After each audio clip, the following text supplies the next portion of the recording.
mama yake jina lake lilikuwa kiitwa Mansura Khojaste Baqirzadeh.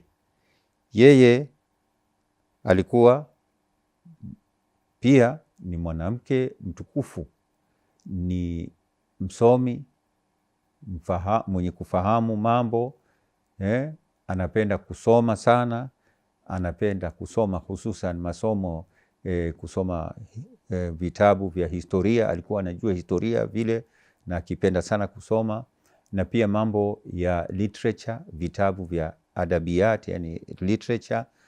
Akisoma mashairi pia alikuwa akijua.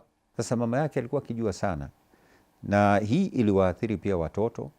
Na kwa njia hii Sayyid Khamenei, Shahid Sayyid Khamenei, alikuwa ni mtu ambaye pia anajua mambo ya mashairi na mambo ya literature, na alikuwa anapenda sana. Na mama huyu pia alikuwa ni msomi wa Qur'ani mzuri sana, na Sayyid anasema ya kwamba wakiwa wadogo walikuwa wanapenda sana kusikiza usomaji wa mama yake, kwa sababu alikuwa na sauti nzuri na akisoma vizuri. Watoto walikuwa kikaa karibu naye, yani yeye akina Sayyid marehemu Shahid pamoja na ndugu zake na nini, au ndugu yake na dada zake, wakikaa wakisikiliza usomaji wake. Na pia anapenda, si alikuwa akisoma tu hivi, alikuwa akisoma na kuwapatia tafsiri na kuwaelezea sherehe, kuwashereheshea nini Qur'ani.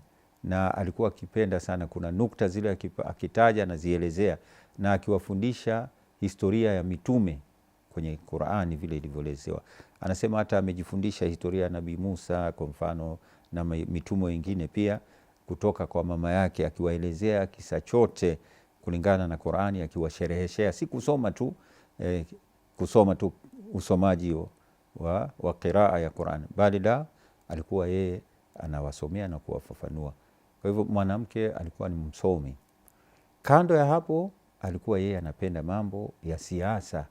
Yeye alikuwa ni mtu ambaye anafuatilia mambo ya siasa na kuchukia dhulma na kutetea haki, na alikuwa anapenda sana yeye. Sasa yeye na watoto wake ambaye ni Shahid Sayyid Ali Khamenei walikuwa pia wakipata nini, himizo kutoka kwa wazazi, kwa mama yao katika harakati za kisiasa.